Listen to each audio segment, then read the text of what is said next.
آج ہم school college پہ محنت کرتے ہیں، میں منع نہیں کرتا آپ کرائیں، مجھے کوئی انکار نہیں ہے، وقت کی ضرورت ہے اسکول کالج، وہاں سے پڑھنے والا ڈاکٹر ہوگا، ڈاکٹر نہیں ہوگا تو علاج کون کرے گا؟ وہاں سے پڑھنے والا وکیل ہوگا، وکیل نہیں ہوگا تو قانون دانی کون کرے گا؟ وہاں سے پڑھنے والے ججز ہوں گے، ججز نہیں ہوں گے تو چیمبر میں ڈیسیژن کون دے گا؟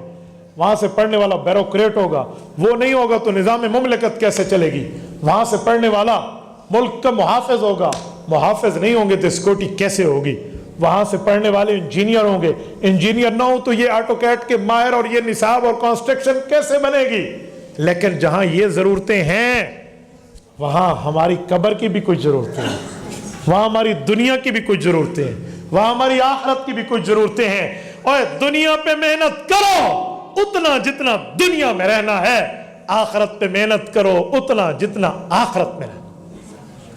قبر کوئی ضرورت نہیں ہے، حشر کوئی ضرورت نہیں ہے، آخرت کوئی ضرورت نہیں ہے۔ اب میں ایک بات کہتا ہوں سنو، میں کوئی اسکول کالج کی توہین نہیں کر رہا، کہیں ہمارے پروفیسر یا اسکول کے ٹیچرز ناراض ہو جائیں، لیکن میں ایک حق بات کرتا ہوں اور کھل کے کرتا ہوں۔ اگر کسی کے گھر میں فوتگی ہو جائے نا، اللہ نہ کرے ابا اماں یا کوئی بہن بھائی فوت ہو جائے، تو وہ سیدھا قاری صاحب کے پاس آتا ہے، قاری صاحب بچوں کو کہو سورۃ یاسین پڑھ لیں۔ آتا ہے یا نہیں آتا؟ آپ بولتے نہیں ہیں، ناراض بیٹھے ہیں، آتے ہیں یا نہیں آتے ہیں؟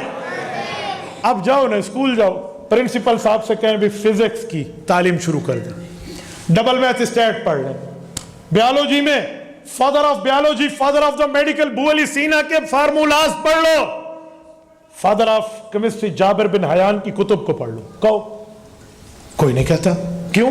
وہ لوگ جانتے ہیں کہ بھئی ان کا تعلق دنیا میں ہے، قرآن اور حضور کے فرمان کا تعلق قبر میں بھی ہے، آخرت میں بھی۔ تو جب ہم جانتے ہیں کہ قرآن کا تعلق وہاں تک ہے تو پھر کیوں نہیں ہم اپنے اولادوں کو قرآن پڑھاتے؟ کیا ضرورت ہے کہ ہم اپنی اولادوں کو قرآن سے دور کر کے بیٹھیں؟ عجیب معاملہ ہے میرے بھائیوں، خدا کے لیے قرآن کریم اپنے آپ کو بھی پڑھواؤ اور اپنی اولادوں کو بھی پڑھواؤ، صرف بچوں تک نہیں، بچیوں تک بھی قرآن پڑھو۔ آج ایک بچی پڑھ گئی، ایک گھرانہ پڑھ جائے گا۔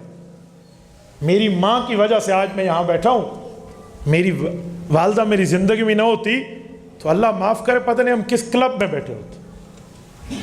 میری والدہ نے مجھے بچپن میں رات کو سوتے ہوئے کوئی ڈراؤنے قصے نہیں سنائے، روزانہ رات کو سوتے ہوئے کبھی حضرت موسیٰ علیہ السلام کا واقعہ، کبھی حضرت ابراہیم علیہ السلام کا واقعہ، کبھی حضرت عیسیٰ علیہ السلام کا واقعہ، کبھی حضرت نوح علیہ السلام کا واقعہ، کبھی نبی علیہ السلام کے واقعات سناتی تھی۔ آج میری اماں اور ابا اس دنیا میں نہیں ہیں، مجھے ان سے ملنے کے لیے قبرستان جانا پڑتا ہے۔ میری موبائل میں میری اماں اور ابا کا نمبر نہیں ہے۔ اس معاملے میں میں خود کو بدقسمت سمجھتا ہوں، لیکن اللہ نے علوم دین میں سے چند باتیں دی ہیں، میں یقیناً کہتا ہوں ان کو ثواب جا رہا ہوگا اور ان کی قبر ٹھنڈی ہو رہی ہوگی۔ تو میرے دوستو آج اولاد کو پڑھاؤ۔ کب تک رہو گے دنیا میں؟ کب تک دنیا کے مزے لیں گے؟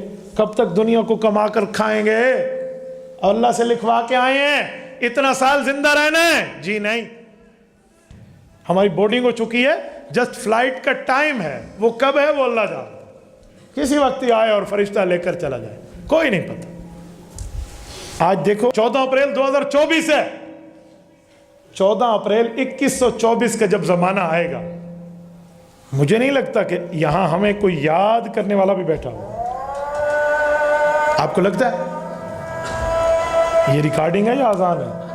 اچھا ریکارڈنگ ہے، پھر ٹھیک ہے۔ توجہ، ہمیں تو ہمارے گھروں میں وہ لوگ بیٹھے ہوں گے جنہوں نے ہمیں نہیں دیکھا ہوگا، ہم نے انہیں نہیں دیکھا ہوگا۔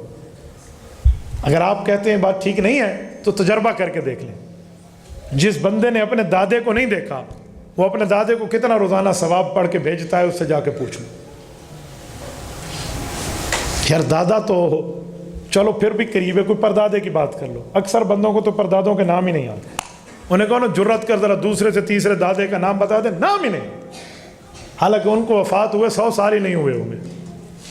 آپ مجھے بتائیں جب 100 سال میں نقشے بدل جائیں، شکلیں بدل جائیں، عمارات بدل جائیں، ماحول بدل جائے، ہماری بدماشیاں، ہماری غصے، ہماری انائیں، ہماری لڑائیاں کہاں جائیں گے؟